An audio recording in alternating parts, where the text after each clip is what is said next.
예수를 믿는 사람에게는 어려움이 없다 하는 그런 말은 사실이 아닙니다. 시편에 보니까 의인은 고난이 많다고 했어요.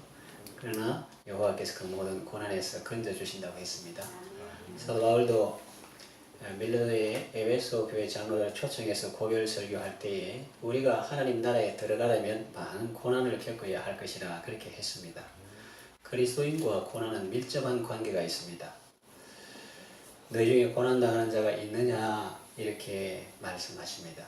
성령님이 야고보 사도를 통해서 고난당하는 자에게 말씀하십니다. 이 말씀을 통해서 하나님께서 우리에게 주시는 은혜가 무엇입니까? 첫째로 고난은 하나님이 나를 은혜의 보좌 앞으로 부르시는 초대장이라는 사실입니다.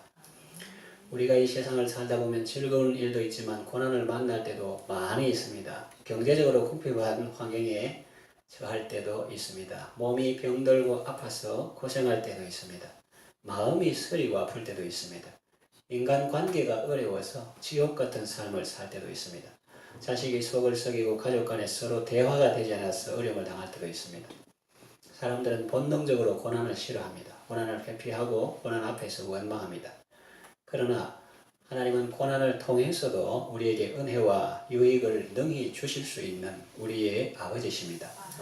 하나님은 사랑하는 자녀를 위해서 그를 오랫동안 고난의 골짜기를 통과하게 하실 때가 있다고 했습니다. 그렇게 고난을 통해서 우리를 겸손하게 하시고 고난을 통해서 죄를 끊게 하시고 고난을 통해서 우리의 인격을 다듬어 주십니다. 고난이 왔을 때 잘못 대응하면 다치게 되고 상하게 됩니다. 그저 맞상대해서 싸우면 안 됩니다. 고난이 왔을 때는 피난처를 레퓨지하는 것은 피할 피자, 어려움 난자, 고쳐자, 어려움을 피하는 곳, 피난처요 반석이요 산성이신 주님께 나아가야 합니다. 그래야 고난을 잘 통과할 수 있습니다. 성경에 보니까 여호와의 이름은 견고한 망대라 의인은 그리로 달려가서 안전함을 얻는다고 했습니다. 그러니 고난이 왔을 때 당황하거나 이상하게 여기지 말고 은혜의 보좌 앞에 나아가 기도하시기를 바랍니다. 찬송가에 보면 이 세상 풍파심하고 또 환난 질고 많으나 내 편히 쉬게 될 것은 주 예비하신 시은소라고 했는데 시은소는 멀시 시트라고 했습니다. 근데 성경에 보면 내가 고난당하는데 너희 중에 고난당하는 자가 있느냐 그 말만 읽어도 막 은혜가 되고 감사해요. 물어주셔서 감사하죠. 세상은 상막에서 물어주지 않습니다. 물어줄 여유가 없습니다. 그러나 성령님은 우리에게 물어주십니다. 사랑을 나타내시죠. 그는 기도할 것이요 그럽니다. 이 글을 기록한 성령님의 인도하심을 따라 기록한 야고보 사도는 별명이 낙타무릎 아닙니까? 기도하다가 낙타무릎이 될 정도로 그 당시에 네로의 핍박이 먹구름이 앞에 있고 또 먹고 살기 힘드니까 이 신앙을 지켜야 되느냐 말아야 되느냐 이런 가운데서 교회를 떠난 형제들이 돌아오기를 기도하는 그 별명이 낙타무릎이에요. 낙타무릎. 그가 우리에게 사랑으로 권면합니다. 고난당하는 자가 있느냐 그는 기도할 것이요. 짧게 말하는데 본문을 이렇게 쭉 읽어보면 먼저 본인이 기도하고 그 다음에는 교회의 장로들을 청해서 그들은 주의 이름을 부르며 기름을 바르며 위하여 기도할지니라. 또 뭡니까? 이러므로 너희 죄를 구하며 병낫기를 위하여 서로 기도하라. 그러니까 본인이 기도하고 본인은 안 하면서 자꾸 다른 사람하고 이러거든. 먼저 본인이 기도하고 그 다음에 교회 장로들 목사님 또 목자 이런 사람 청해서 기도하다. 기도는 말만 하는 게 아니라 기름을 바르며 이거는 이제 의학적인 약도 쓰면서 그런 뜻입니다. 다른 데는 뭐 성령이지만 성령의 기름 이거지만 여기서는 그냥 물리적인 그런 의미가 있습니다. 약 무시하면 안 돼요. 기름을 바르며 기도하시니라. 그리고 병 낫기를 위하여 서로 기도하라 그랬습니다. 그래서 야고보 사도를 통해서 하나님께서 고난당하는 자가 있느냐? 그러면 기도할 것이요. 고난은 하나님이 우리를 은혜의 보좌 앞으로 부르시는 초청장입니다. 기도의 자리에 나가면 하나님이 환영해 주십니다. 성령님이 품어주십니다. 그리고 하나님의 비밀을 알려주십니다. 하나님의 뜻을 깨닫게 해주십니다. 고난 가운데서도 넉넉히 살아갈 수 있는 지혜를 주시고 힘을 주시고 용기를 주십니다. 그러므로 고난 때문에 좌절하고 꺾이고 멸망하는 삶이 아니라 고난 가운데서도 소망을 가지고 기쁨으로 살며 승리하는 삶을 살게 하십니다. 고난이 왔을 때 은혜의 보좌 앞으로 나아가 기도하는 여러분 되시기를 바랍니다. 두 번째, 고난 당할 때 우리는 어떻게 해야 되는가? 막힌 것을 보지 말고 하나님이 예비하신 길을 기대하며 바라보십시오. 닫힌 문을 바라보며 한숨 짓지 마세요. 열린 문을 바라보세요. 없는 것 생각하지 말고 아직도 남겨두신 것을 생각하시고 감사하시기를 바랍니다. 또 막힌 것을 보지 말고 하나님이 예비하신 길을 기대하며 기도하시기를 바랍니다. 출애굽한 이스라엘 백성을 생각해 보세요. 앞에는 홍해 물결이 넘실거립니다. 뒤에는 애국 군대가 추격합니다. 진퇴양난입니다. 그러나 이 모든 것은 하나님의 계획 안에 있습니다. 이스라엘을 그곳으로 인도하신 분이 누굽니까? 하나님이십니다. 그분은 애국 군대가 추격할 것도 아셨습니다. 그런데 왜 이스라엘 그곳으로 인도하셨습니까? 그것은 바로와 그 군대를 멸하고 여호와의 이름을 온 세상에 드러내기 위해서입니다. 이기적인 것이 아니라 이타적인 것입니다. 우리를 살리고 만물을 살리기 위해서입니다. 자기 백성을 구원하시는 하나님의 능력과 사랑을 마음껏 보여주셨습니다. 바다 가운데에 주께서 예비하신 길이 있었습니다. 그래서 이스라엘 백성은 젖은 땅이 아니라 바다 가운데 나타난 새길, 마른 땅으로 바다를 건넜습니다. 누가 생각이나 했겠습니까? 사람으로서는 할 수 없으되 하나님으로서는 다 하실 수 있느니라고 했습니다. 내 생각은 너희 생각보다 높으며 내 길은 너희 길보다 높다고 했습니다. 몇 달 전의 일입니다. 아들이 군대 생활 잘 적응하고 있나 보다 생각했는데 이야기를 듣고 보니 아니었습니다. 그동안 많이 힘들었던 모양입니다. 근무 환경이 매우 열악하고 장교도 사병도 인원이 부족하니 쉼도 부족하고 잠도 부족합니다. 상관도 까다롭습니다. 의무복무 사관학교 나왔으니까 의무복무 기간이 있는데 그 의무복무 기간까지만 복무할 마음도 있는 것 같았습니다. 저렇게 사람들이 각박하고 또 부하들을 못 살게 굴어야 승진할 수 있다면 내가 그런 군대 계속 있을 필요가 있을까 그런 고민을 하는 것 같았습니다. 마음이 아팠습니다. 겉으로는 태연하지만 자녀가 꿈을 가지고 희망을 가지고 기도하며 나아갈 때 참 보기 좋은데 앞에 좋은 모델이 없으니까 계속 해야 될까 이런 생각을 할 때 참 마음이 아팠어요. 그때 힘들어하는 아들에게 이렇게 말했습니다. 사람이 살다 보면 힘들 때도 있고 막다른 골목이라 느껴질 때도 있다. 때로는 길이 보이지 않을 때도 있다. 그러나 그런 때에도 우리가 인정해야 하는 것은 하나님께는 길이 있다는 것이다. 이스라엘은 광야에서 하나님을 믿지 않고 그의 구원을 바라지 않았기 때문에 하나님이 노하셨다. 우리는 어떤 경우에도 하나님을 믿고 그분의 구원을 기대해야 한다. 사람이 감당치 못할 시험 당함을 허락지 않으시고 어려움 당할 때 피할 길을 주사 능히 감당하게 하신다. 너무 힘들 때는 낙심치 않게 위로해 주시고 너무 잘 나갈 때는 고난을 주셔서 우쭐하고 교만하지 않게 하신다. 늘 어려움만 있는 것은 아니고 살다 보면 어려움이 풀릴 때도 있다. 지금 상관이 그렇지만 안 그런 좋은 사람도 많이 있고 또 너무 힘들다 보면 앞길이 안 보일 때도 있으나 나중에 보면 그렇게 바쁠 때도 있었나 하면서 하나님께서 또 미래를 준비하게 하실 때도 있고 군인이라도 공부하게 하실 수도 있고 또 그런 경우도 있을 수가 있다. 설사 어려움이 계속된다 할지라도 절대로 미리 포기하거나 절망하지 말고 언제나 주님을 바라보거라.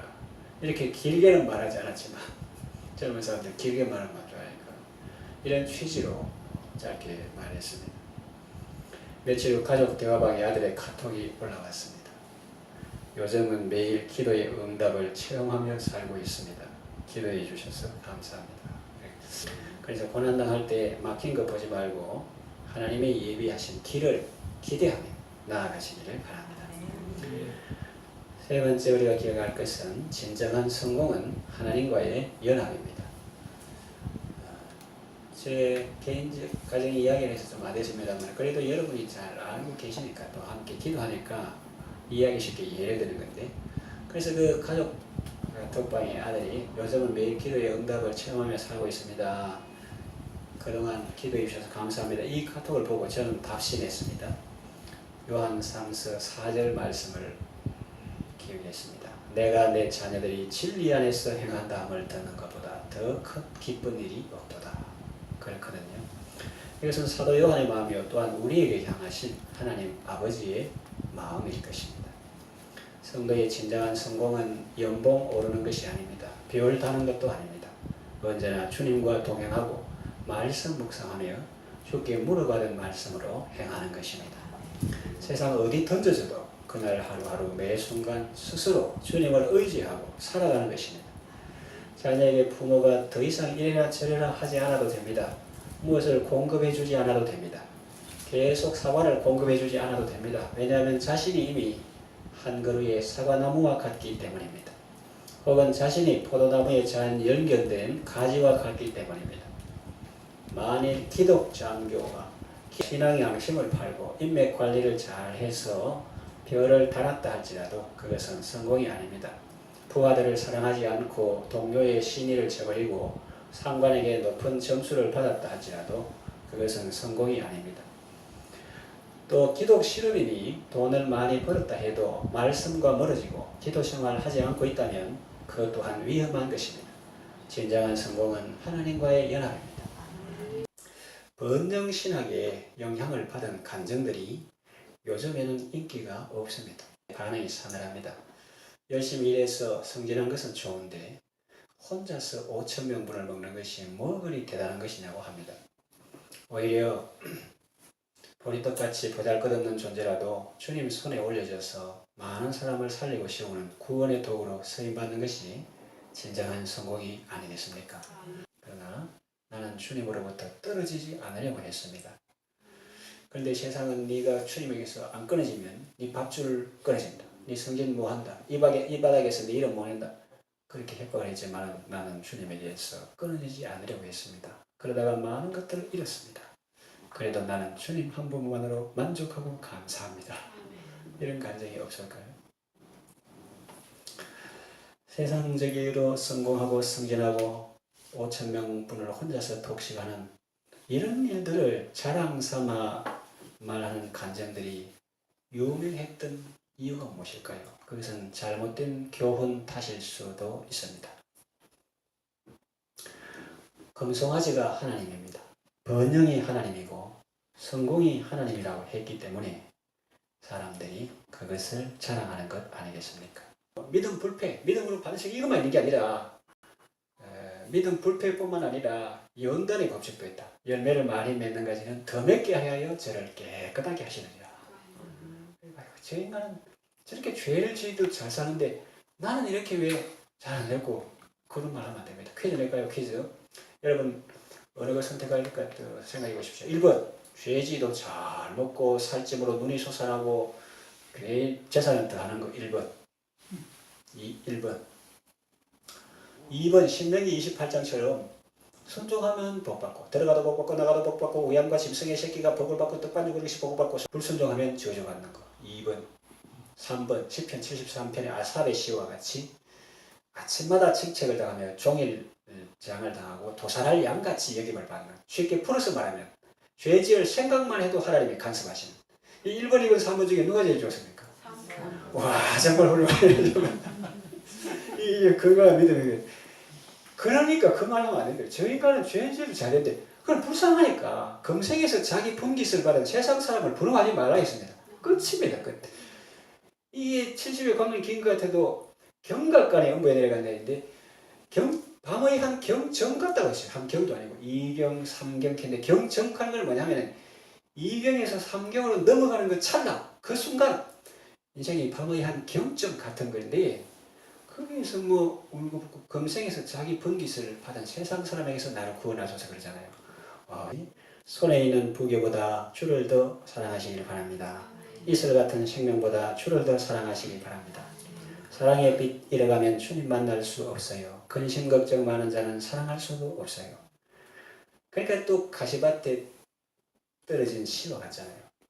근심 걱정 많은 자는 사랑할 수도 없어.